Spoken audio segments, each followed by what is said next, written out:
Sa puntong ito, dadalhin ko naman kayo sa isa sa mga bahagi ng pananalita at ito ang pang-uri. So ano nga ba ang pang-uri? So ito ay ang mga salitang naglalarawan o nagbibigay turing sa pangalan o panghalip. May tatlong pang-uri. Una, panlarawan. So ano nga ba ang panlarawan? Ito ay naglalarawan ng hugis, anyo, lasa, amoy, kulay at laki ng mga bagay. Naglalarawan ito ng mga katangian na ugali ng isang tao o hayop. Naglalarawan din ito ng lasa, saya, lawak, ganda at iba pang katangian ng mga lugar. Halimbawa ng panlarawan ay makinang at mahal ang mga hiyas. Pupunta naman tayo ngayon sa pangalawang uri ng pang-uri, ang pamilang. Ang pamilang ay mga salitang nagsasaad ng bilang ng mga pangalan. Ito ay nagsasaad ng dami o kakauntian ng mga pangalang inilalarawan. May anim na uri ng pang-uring pamilang. Una, patakaran. Ang patakaran ay mga basal na bilang ng mga batayang bilang sa pagbibilang. Halimbawa, 1, 7. Pangalawa, panunuran. Ang panunuran ay nagsasabi ng pagkakasunod-sunod ng mga pangalan o pangilan. Halimbawa nito ay ang 1, 2, 10. Ang pangatlo naman ay ang pamahagi. Ang pamahagi ay nagsasaad ng bahagi o parte ng isang kabuuan. Ang halimbawa nito ay kalahati. Ang apat ay ang palansak. Ang palansak ay nagsasaad ng bahagi o parte ng isang kabuuan. Halimbawa, 4, 7, 7. 5. Pahalaga. Ang pahalaga ay nagsasaad ng halaga ng bagay na binili o bibilhin. Halimbawa nito ay 100 piso, 5 milyong piso. At ang panghuling uri ng pang-uring pamilang ay ang patakda. Ang patakda ay tinitiyak nitong ang bilang ay di mababawasan o madadaragdagan. Halimbawa nito ay 7, 1 at 4. At ang panghuling uri ng pang-uri ay ang pantangi. Ang pantangi ay binubuo ng pangalang pambalana at pangalang pantanging ang huli ay naglalarawan sa una.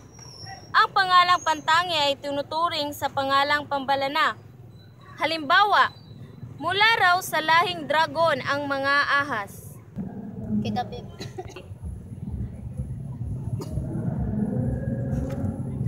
Ang ikatlong uri ng pananalita ay ang pandiwa. Ang pandiwa ay mga salitang kilos. May tatlong aspekto ng pandiwa. Ang una ay ang aspektong naganap o perpektibo. Ito ay ang mga pandiwang naganap na. Halimbawa nito ay salitang ugat, linis, at kapag nilagyan natin ng panlapi na nag, ang perpektibo nito ay naging naglinis.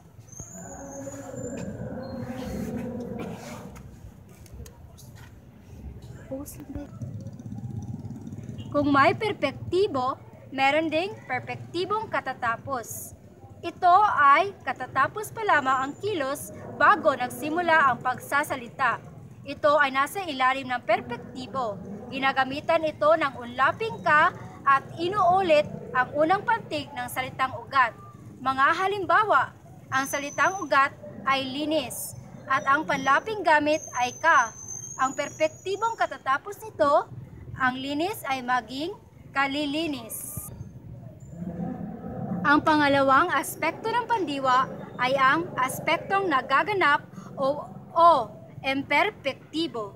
Ito ay nagsasaad na ang sinimulang kilos ay patuloy pa ring ginagawa at hindi pa tapos.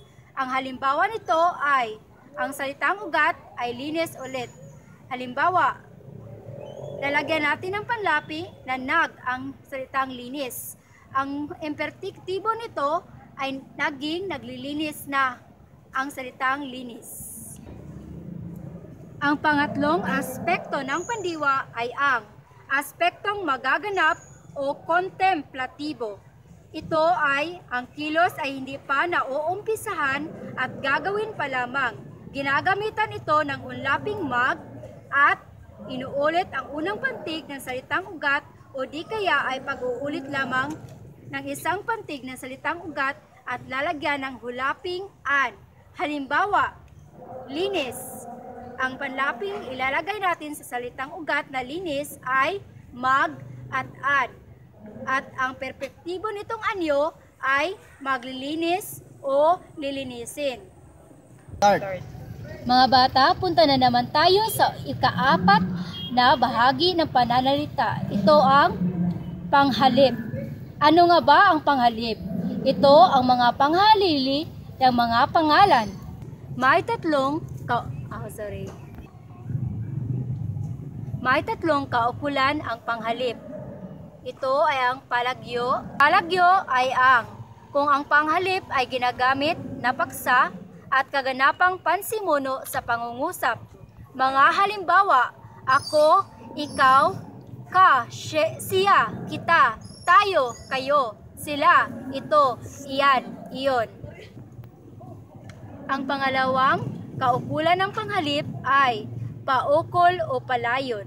Ito ay nangyayari kung ang panghalip ay ginagamit na tuwirang layon o layon ng pang-ukol sa pangungusap o kung ito ay kasunod ng pandiwa o pang-ukol.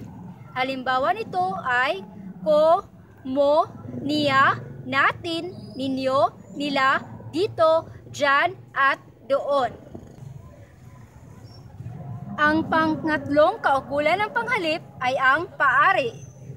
Masasabi nating paari ang panghalip kung ito ay nagpapakita ng pagmamay-ari. Madali itong matutukoy kapag ginamit sa pangungusap. Halimbawa, ang bahay nila ay malaki at malinis. So,